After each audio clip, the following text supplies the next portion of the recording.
8장 4절로 14절 말씀입니다. 누가복음 8장 4절로 14절 말씀까지 우리 다 함께 합독하시겠습니다. 각 동네 사람들이 예수께로 나와 큰 무리를 이루니 예수께서 비유로 말씀하시되 씨를 뿌리는 자가 그 씨를 뿌리러 나가서 뿌릴새 더러는 길가에 떨어짐에 밟혀 공중의 새들이 먹어버렸고 더러는 바위 위에 떨어짐에 싹이 났다가 습기가 없으므로 말랐고 더러는 가시떨기 속에 떨어짐에 가시가 함께 자라서 기운을 막았고 더러는 좋은 땅에 떨어짐에 나서 100배의 결실을 하였느니라. 이 말씀을 하시고 외치는 시대 들을 귀 있는 자들은 들을지어다. 제자들이 이 비유의 뜻을 물으니 이르시되 하나님의 나라의 비밀을 아는 것이 너희에게는 허락되었으나 다른 사람에게는 비유로 하나니 이는 그들로 보아도 보지 못하고 들어도 깨닫지 못하게 하려 함이라.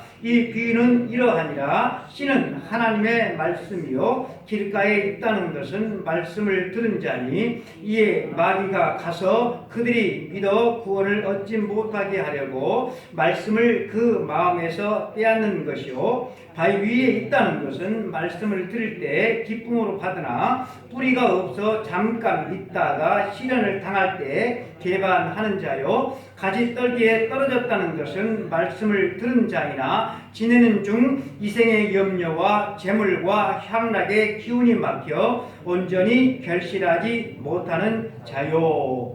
아멘.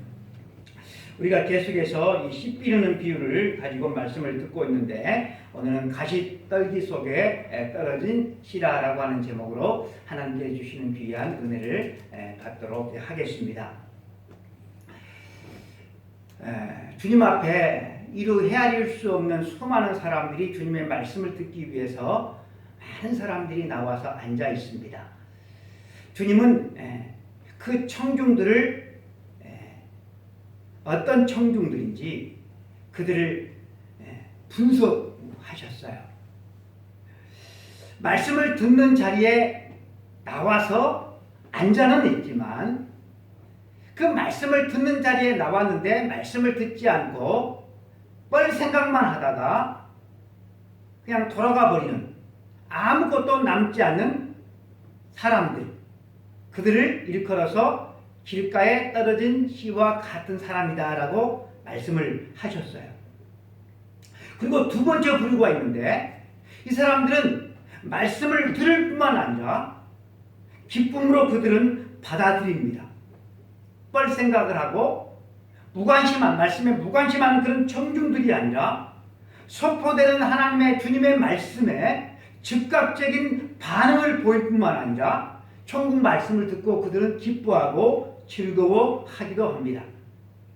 그러나 이 사람들은 이 말씀으로 인해서 어려운 상황을 만나면 금방 넘어지고 많은 자들이라고 우리 주님께서 말씀을 합니다. 예수님을 믿으면 좋은 일이 일어나고 나에게 복이 될 것이라고 그렇게 생각을 했는데 유익이 있어요. 복이 있어요.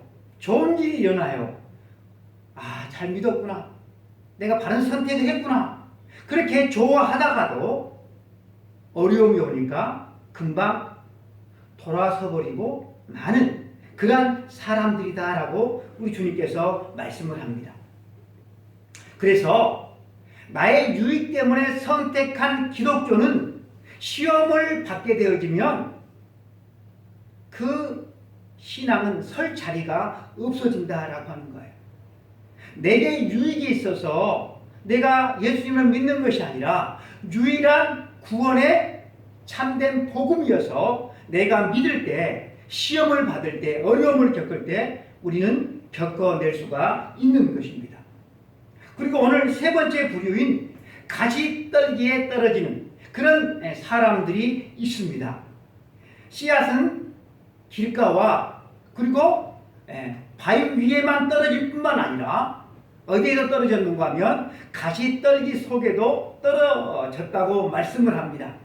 이 가시떨기 속에 떨어진 씨에 대해서 주님께서 이 의미를 제자들에게 설명해 주시죠. 14절 말씀 보니까 가시떨기 속에 떨어졌다는 것은 말씀을 들은 자이나 지내는 중에 이생의 염려와 재물과 향락의 기운이 막혀서 온전히 결실하지 못하는 자요. 이렇게 주님께서 설명해 주십니다.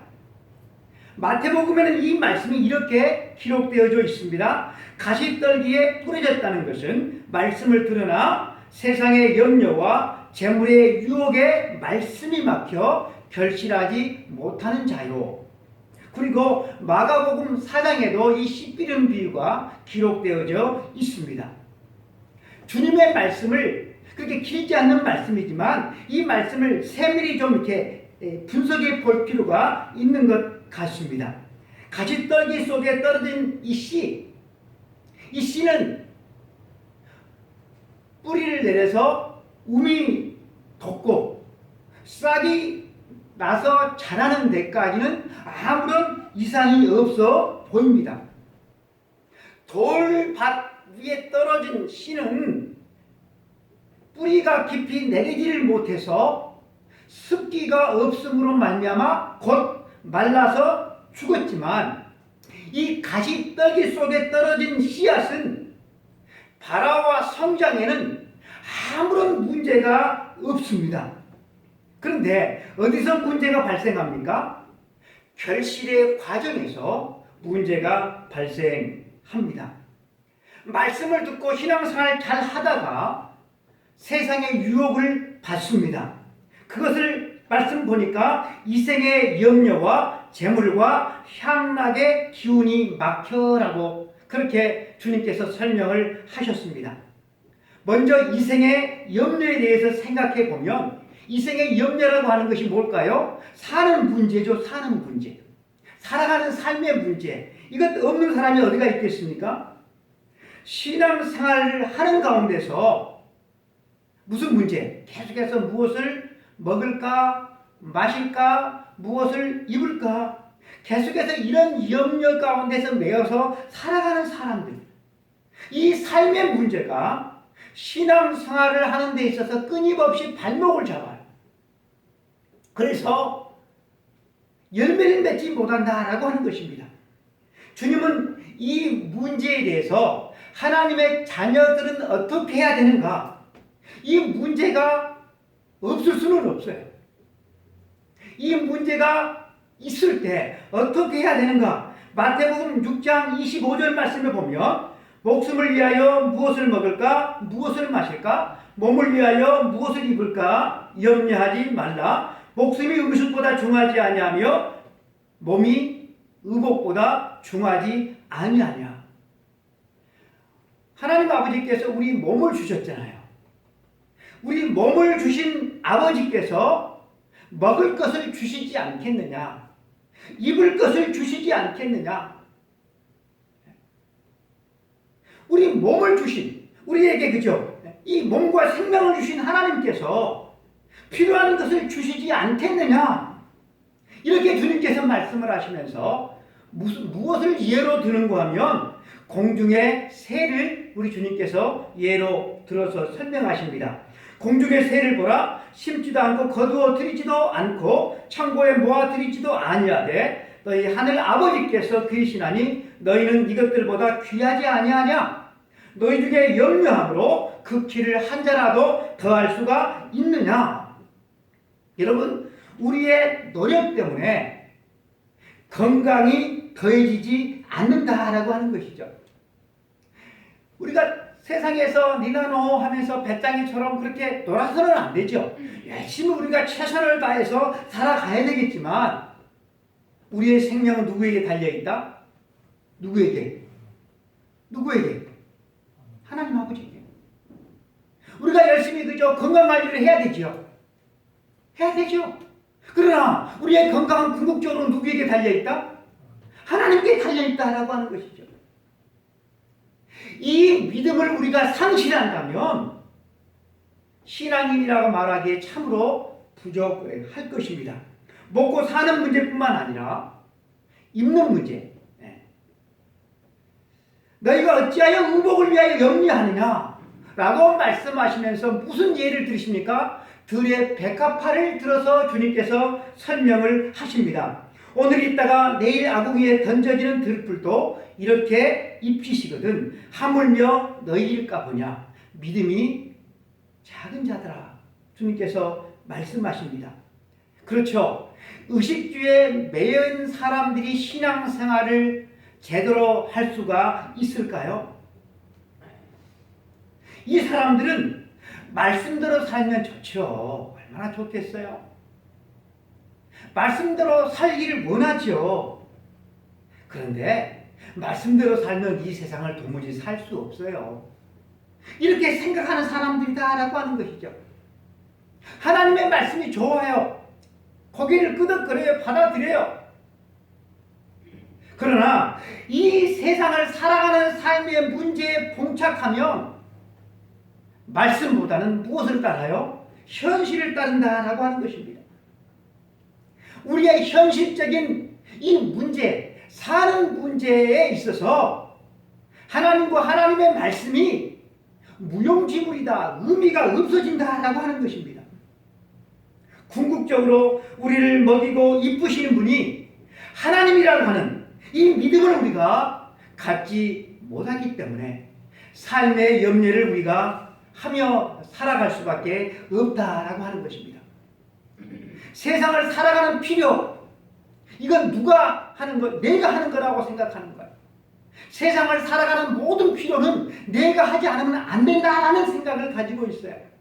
그러하기 때문에 다 내가 했기 때문에 내가 노동을 해서 내가 일해서 내가 머리 써서 내가 했기 때문에 내 것이라고 생각을 해요.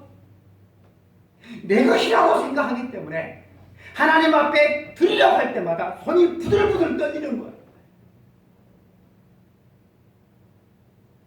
온전한 11조를 바치지를 못하는 거예요. 왜요? 내가 했기 때문에. 내 것이기 때문에. 여러분, 신앙생활의 기초가 뭔지? 목숨이 누구 것이다? 내 것이 아니다. 내 목숨도 내 건강도 누구께 있다? 궁극적으로 하나님께 있다. 내 아버지께 있다. 이 사실이 믿어져야 신앙생활을 바로 할 수가 있어요. 그런데 사단은 뭐라고 그래요? 네가 해라. 네가 하지 않으면 안 돼. 다 네가 하는 거야. 이런 싸움 속에서 우리가 이겨나야 된다라고 하는 거야.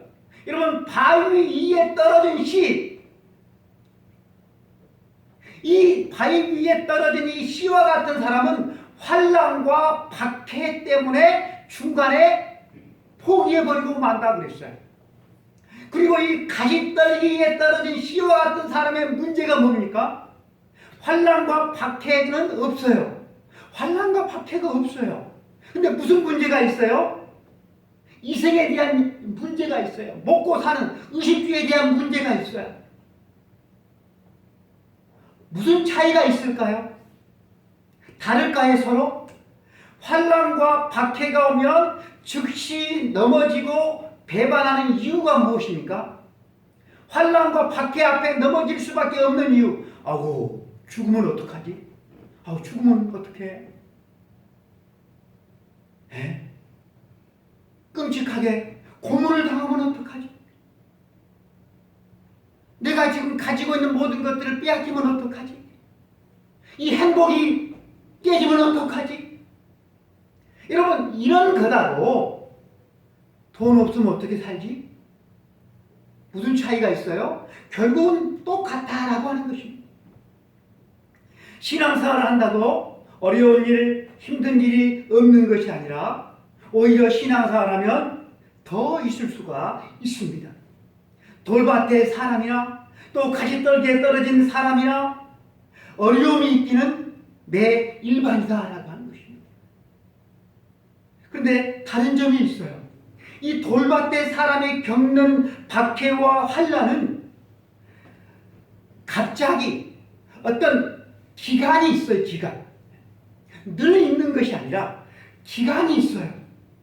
그러나 가시떨기에 이 사람이 겪는 어려움은 항상 직면하는 삶의 문제다라고 하는 거예요. 먹고 사는 문제, 재물에 대한 문제는 항상 있다라고 하는 것입니다. 어떤 것이 더 힘들고 무서울까요? 박해와 환난일까요? 아니면 재물에 대한 어려움일까요? 무엇이 더 힘들고 어려울까요? 사실은 이 재물로 인한 시험이 더 어렵습니다. 박해, 환난. 여러분, 이거 피할 수 있어요, 없어요? 피할 수 있을까, 없을까, 제집사님? 이 바위 위에 떠는 씨가 어떻게 했어요? 피해버렸잖아요. 그렇죠? 배반해버렸잖아요. 배반. 네, 배반이라고 하는 방법이 피할 수 있는 길이 있어요. 그런데 여러분, 이 재물로 인한 달라요. 박해는 기한이 있어요. 마치 터널과 같아요. 긴 터널, 아무리 여러분 터널이 길어도 어떻게 해요? 통과하면 끝나는 거잖아요. 그렇죠? 예. 그러나 여러분, 이 재물의 문제는 한때가 아니에요. 피할 수가 없어요. 그래서 젊은이들도 자살하고요, 노인들도 자살을 해요. 장례를 치르는 것도 뭐로 하는 거예요? 장례를 치를 걱정을 해요. 사실 인생사에서 이 돈의 문제가 제일 무섭고 큰 시험이 아닐까 싶습니다. 이런 가시가 없어요. 이 가시가 말씀을 막아서 열매를 맺지 못하게 한다라고 하는 것입니다. 그러면 여러분, 돈이 좀 넉넉하면, 부하면 여기서 해방될 수 있을까요? 부하면 아니에요.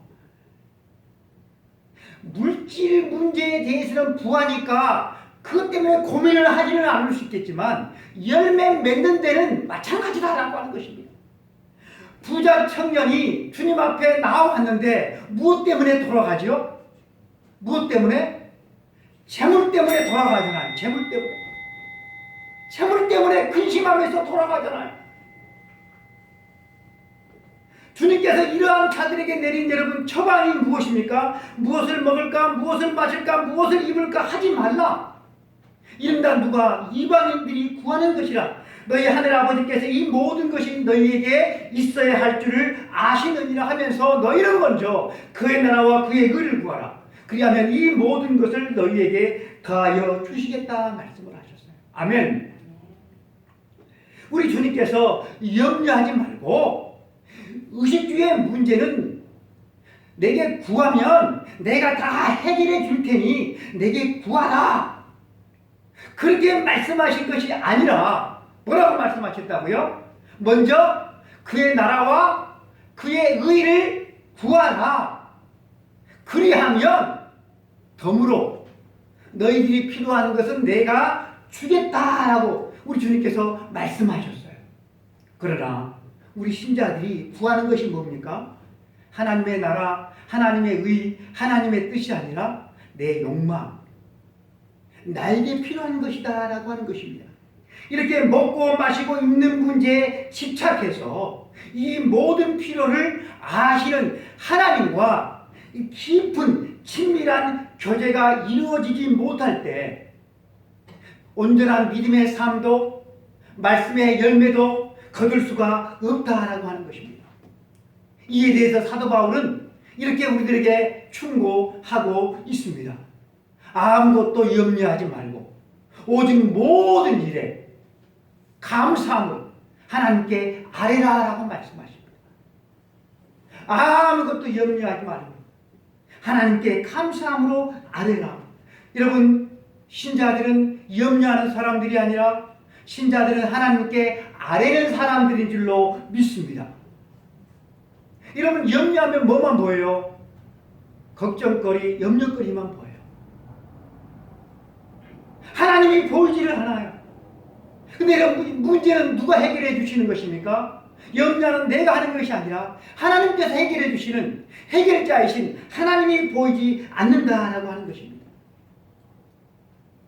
우리의 삶 가운데서 신앙의 열매, 말씀의 열매를 맺지 못하게 하는 것은 이 삶의 문제뿐만 아니라 향락의 문제도 우리의 신앙의 열매를 맺지 못하게 하는 걸림돌이 된다고 주님께서 말씀을 하십니다.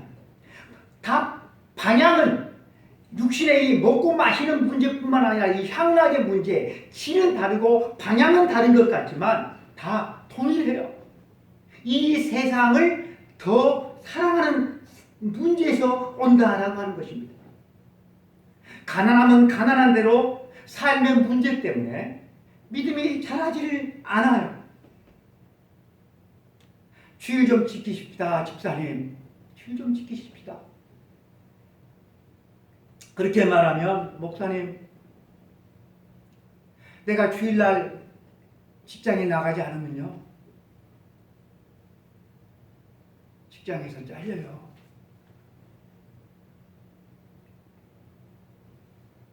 그리고요, 이 나이에 그런 직장을 어디서 구하겠어요? 안 돼요.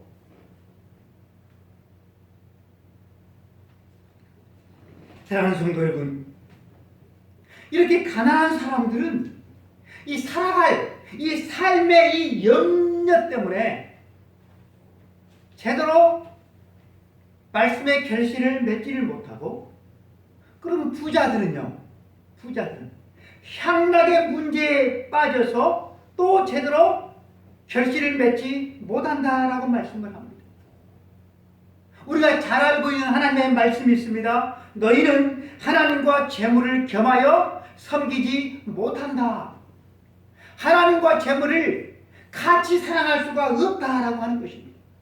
성경은 세상을 사랑하는 것에 대해서 경고하고 있어요. 세상을 사랑하는 것은 하나님과 원수가 된다고 경고하고 있습니다.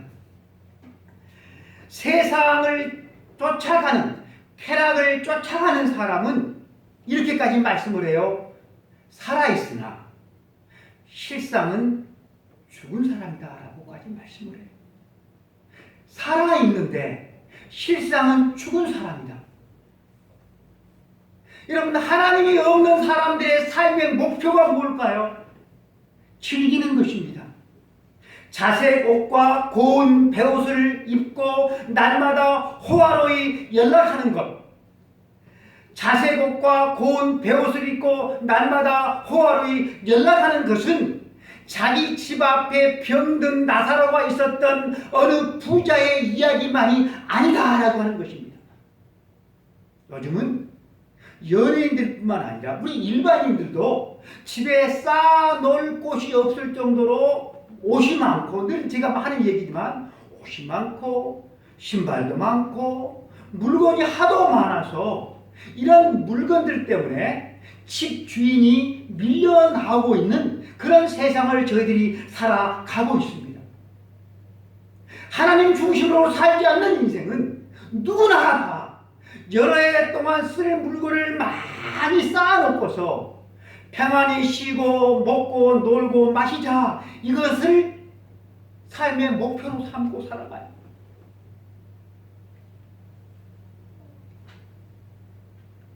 우리도 하나님을 몰랐을 때는 이러한 욕망 가운데서 살던 사람들이었습니다. 하나님 중심으로 살지 않는 그 사람들은 다른 것을 추구할 것이 없어요. 이것밖에 없는 거예요. 돈을 벌면 뭐합니까? 돈 벌어서 뭐 하겠습니까? 니나노 향락에 빠져드는 것 또 하나, 필요하기 때문에 어떤 물건을 구매하는 것이 아니라 무엇 때문에 물건을 구매해요? 욕심 때문에 물건을 구매하는, 과소비하는 것 말고는 다르게 쓸 돈이, 다른 데 쓸 데가 없다라고 하는 것입니다. 다들 삶의 목표가 이런 것입니다. 부자는 명품 옷을 걸치고 날마다 호화로이 잔치를 즐겼습니다. 여러분도 그렇게 할 수 있는 여건만 된다고 한다면 그렇게 폼나게 살고 싶죠. 여건이 안 돼서 못하는 것이지. 네. 그렇게 하고 싶을 거예요.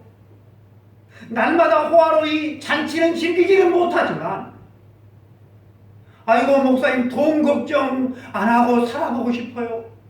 뭘 쓸 때, 뭘 마실 때, 뭘 구입할 때 돈 걱정 안 하고 좀 사고 싶어요. 평안히 먹고 마시고 즐기고 살아가는 것, 이게 여러분 사람들의 대부분의 이게 목표일진데, 사랑하는 성도 여러분들의 삶의 목표는 무엇입니까? 하나님께서 여러분 우리에게 주신 삶의 목표가 무엇입니까? 하나님께서 우리에게 주신 삶의 목표가 무엇입니까?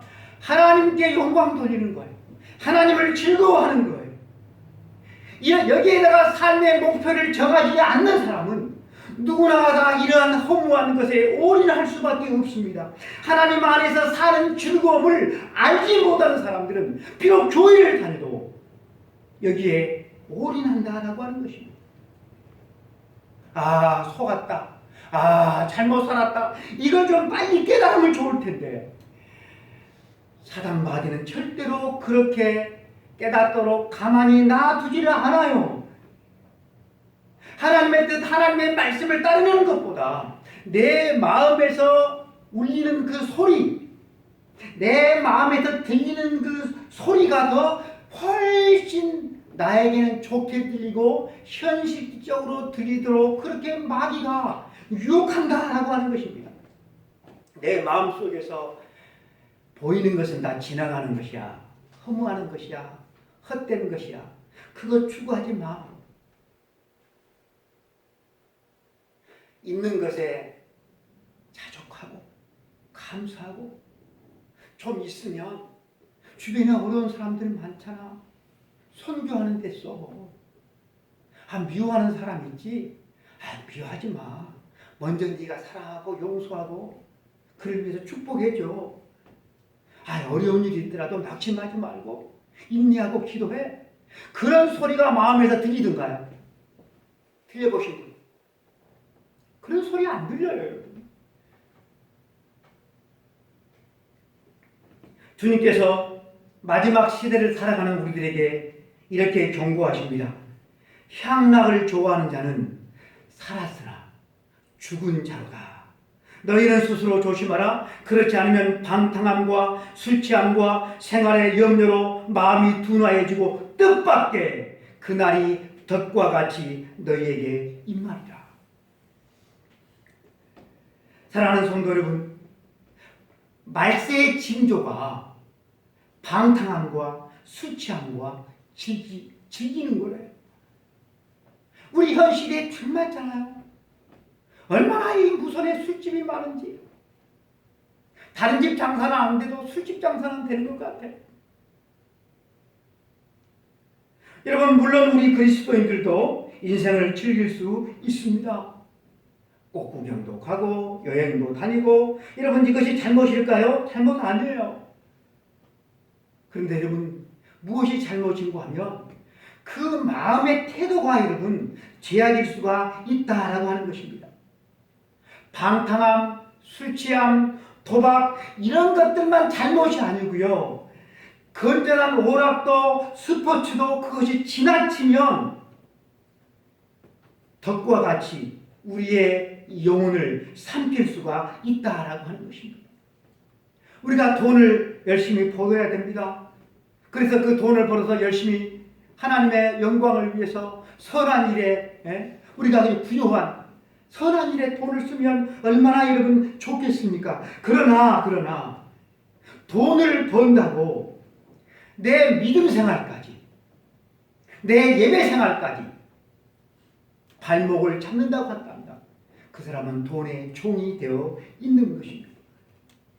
인생을 즐기는 것도 마찬가지입니다. 하나님께서 우리의 삶을 풍요롭게 하신 것에 대해서 감사하면서, 하나님 나의 삶을 이렇게 풍요롭게 해주시니 감사합니다. 고맙습니다. 하나님을 높이면 얼마나 좋겠습니까? 그런데 여러분, 향락을 즐기려고 하다가, 놀러 다니려고 하다가 예배까지 범하는 거예요.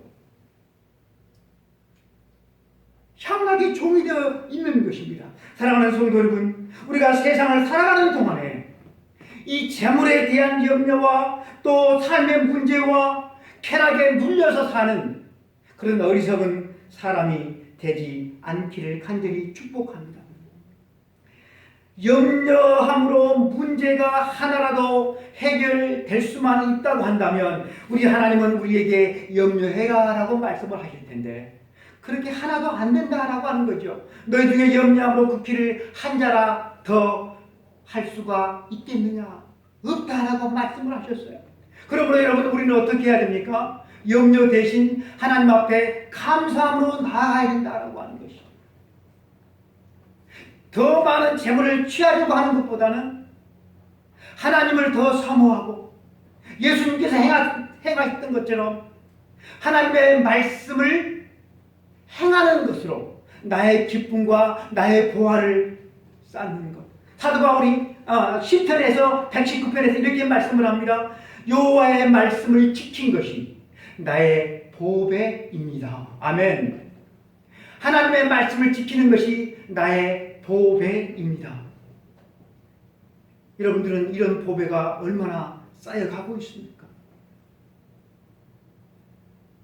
저는 이런 생각을 해봤어요. 우리나라 성인을 말이에요. 한 줄로 쭉 세우면 성인을 한 줄로 쭉 이렇게 세웠을 때 어떻게 세우는가 하면 돈 가진 순서로 이렇게 우리나라 우리가 6천만이라는 성인만 따지면 만약에 이제 뭐 절반이라고 하면 3천이라고 하면 3천만을 성인으로 쭉 이렇게 돈 가진 순서로 세우면 나는 도대체 몇 번째나 될까? 저는 꼬르비 끝에 있을 것 같아요. 네. 그런데 그런 줄이 아니고 다른 줄 말이에요. 신자들을 쭉 이제 신자들만 세우는데 우리 불신자들 말고 신자들 가운데서 예배 생활 철저하게 잘 지키는 그 줄, 기도 생활 잘하는 그 줄, 전도 생활을 잘하는 줄, 또 가정 복음화가 된 그 줄, 온전한 11조를 드리는 그 줄, 이 줄을 세우면 어떻게 될까?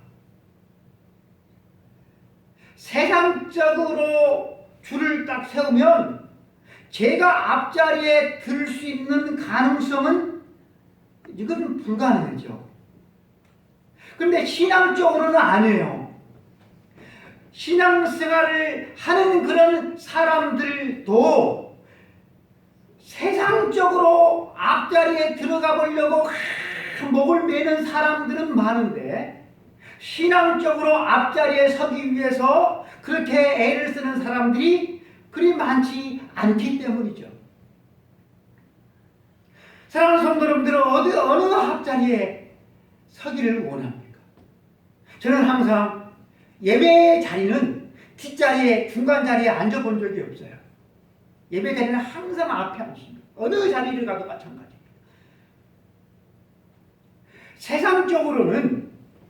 세상적인 것으로는 꼬레비라고 할지라도 하나님 앞에 드리는 것, 예배를 드리는 것, 이것은 내가 마음대로 할 수가 있는 거잖아. 하나님께서 만일에 줄을 세우신다고 한다면 과연 무엇을 가지고 줄을 세우실까? 세상적인 것은 아닐 거예요. 얼마나 하나님의 말씀의 열매를 맺었느냐? 말씀의 열매를 맺었느냐? 이 말씀의 열매가 무엇입니까? 하나님을 사랑하고 이웃을 사랑하는 거잖아. 나는 얼마나 사랑하는 삶, 이 삶의 열매를 내가 맺었느냐? 이것을 가지고 우리 하나님께서는 줄을 세우시지 않을까? 사랑하는 성도 여러분, 세상 사람들은 세상에 속해 있지만 저희들은 하나님 왕국에 속해 있습니다. 우리 주님께서 말씀하셨어요. 너희는 세상에 속한 자가 아니요 도리어 내가 너희를 세상에서 택하였기 때문에 세상이 너희를 미워하느니라. 세상이 우리를 미워해도 누가 우리를 지켜주셔요? 우리를 택해 주신 우리 왕국의 왕이신 하나님께서 우리를 돌봐주십니다. 아멘. 우리의 그래서 가장 절실하고 중요한 우선순위는 세상의 성공, 세상의 출세, 세상의 물질이 아니라 우리의 가장 삶의 우선순위가 뭐가 해야 되는 것입니까? 바로 하나님이어야 되죠. 하나님의 나라, 하나님의 뜻이어야 되죠. 그런데 과연 우리는 이 하나님의 뜻이 나의 삶 가운데서 몇 번째인가 라고 하는 거예요. 하나님의 뜻이 과연 나의 삶 가운데서 몇 번째인가? 그러면 우리가 하나님 앞에 나올 때 이것을 조금이라도 생각하고 산다면 우리가 회개해야 될 텐데, 주님 앞에 나와서도 주세요. 참 어쩔 수 없는 인간 같습니다. 우리가 예수님을 믿은 후에 즉각적으로 저희들이 여러분 천국 올라가는 게 아니잖아요. 우리가 예수님을 믿어도 우리는 여전히 어디 살아요? 이 세상에 살아갑니다. 예수님을 믿었다고 천사들처럼 밥을 안 먹고 살아가는 것도 아니잖아요. 그렇죠? 예수님을 믿어도 여전히 집도 필요하고 돈도 필요하고 옷도 필요하고 많은 것들이 여러분 필요합니다. 그래서 여러분 우리는 세상에 살기 때문에 세상적인 것 때문에 염려하고 걱정하지 않을 수가 없어요. 또한 이런 것들을 더 많이 더 좋은 것을 가지고자 하는 여러분 그런 욕심이 있을 수밖에 없어요. 이런 욕심이 없다고 한다면 그것은 사람이 아니죠. 그것은 하나님이죠. 하나님. 천사죠. 사람은 그런 욕심을 가질 수밖에 없어요.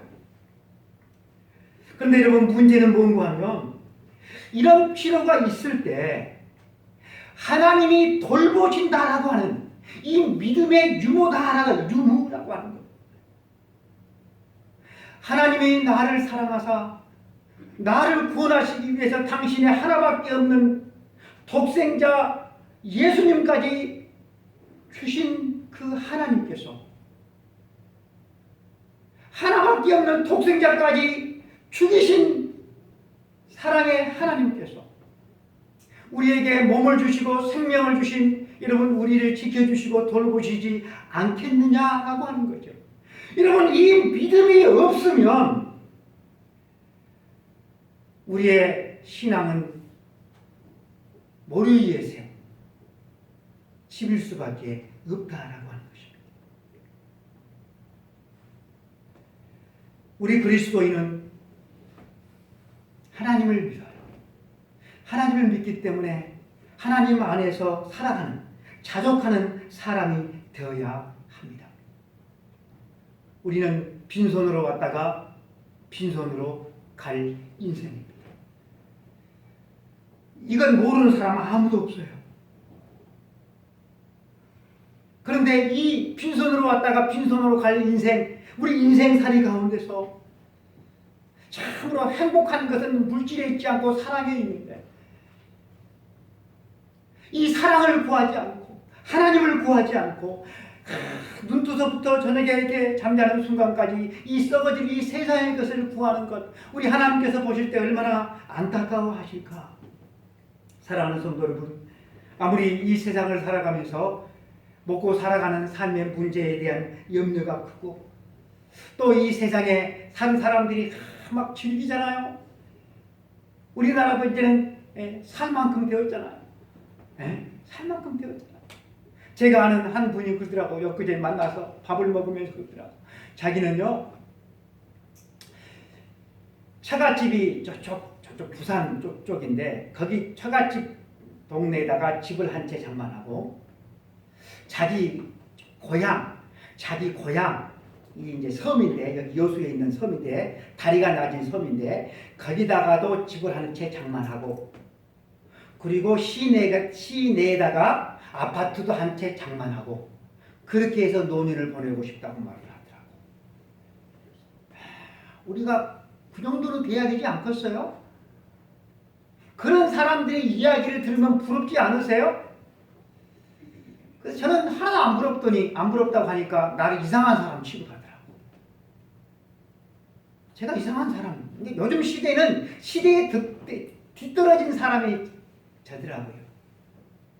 자전거를 타는데 25만 원짜리가 쪽팔려서 못 타고 있다고 하기에, 25만 원짜리가 쪽팔려? 옛날엔 진발에 타고 다녔는데 그러니까 지금 언제 시대적 이야기를 하냐면서 나 시대에 뒤떨어진 소리를 한다 하더라. 시대에 뒤떨어진 것은 제 스스로 생각할 때 뒤떨어졌다고 생각을 해요. 여유 있는 것으로 하나님의 의를 위해서, 하나님의 나라를 위해서, 하나님께서 기뻐하시는 것을 위해서 쓰면서 봉사하면서 베풀면서 여유로운 삶을 살아가는 것은 그것은 박수치기죠. 그런데 여러분, 사람이 둘 다 구할 수는 없어요. 절대 둘 다 구할 수는 없어요. 말씀을 맺겠습니다. 여러분, 세상 종교에서도 기독교만이 아니라 세상 종교에서도 이 세상 부귀영화를 뜬구름이라고 말을 합니다. 뜬구름 같은 세상의 것 때문에 말씀이 막혀가지고 열매를 맺지 못하는 그런 참으로 하나님 앞에서 부끄러운 삶을 우리가 살아가지를 말고 좀 삶 가운데서 삶의 문제로 힘들고 어렵습니까? 염려하지 말고 어떻게 하라고 하나님 앞에 나와서 감사함으로 기도하십시오. 어느 정도 좀 삶의 여유가 있습니까? 이웃을 좀 돌아보면서 욕심 부리지 말고 향락에 빠지지 말고 쓸데없는 것 욕심 때문에 그냥 이렇게 함부로 이렇게 돈 쓰지 말고 선한 일에 참으로 하나님께서 기뻐하시는 일에 쓰면서 하나님의 자랑이 되는, 최소한 여러분 우리 교회 안에서만큼이라도 우리 교회의 자랑이 되고 목사의 자랑이 되는 우리 귀한 삼일교회 성도들 다 될 수 있기를 축복합니다. 기도하겠습니다. 하나님 아버지 감사합니다. 오늘도 사랑하는 성도들 하나님 아버지 나와서 하나님의 말씀 듣게 해주시니 감사합니다. 하나님 아버지, 하나님께서 주신 귀한 말씀, 길가밭이나 돌짝밭이나 가시떨기밭이 아닌 열매를 맺어 30배, 60배, 100배 결실 맺는 옥토의 심령이 되기를 원합니다. 하나님 아버지, 교회에 나와서 말씀을 듣는 자리, 예배의 자리에 이 자리 자체만으로 복되는 것이지만 열매를 맺지 못하고 하나님 아버지 살아가는 인생 되지 않기를 하나님 아버지 간절히 원하고 기도합니다. 너는 조심해라. 조심해라. 그날이 덫과 같이 갑자기 우리에게 임할 것이라고 우리 하나님이 경고하셨사오니 우리들에게 이렇게 건강이 있고 하나님 아버지 물질이 있고 할 수 있는 이때 하나님을 더 많이 사랑하게 하시고 이웃을 사랑하게 하시고 하나님과 깊은 교제의 시간들을 더 많이 늘려갈 수 있는 하나님의 거룩한 자녀들을 되어줄 수 있도록 하나님 복 내려 주옵소서. 예수 그리스도 이름으로 기도합니다. 지금은 우리의 머리가 되신 예수 그리스도의 은혜와 하나님 아버지의 크고 큰 사랑하심과 성령님의 감동감화 역사 충만하심이 열매 맺기를 원하는 우리 모든 성도들 머리 위에 사랑하는 자녀들 위해 저들이 수고하고 일하는 모든 일들과 걱정스러운 모든 일들을 위해 이 나라와 이 민족 저 북한 동포들을 위해 이제부터 영원까지 함께 있을지어다. 아멘.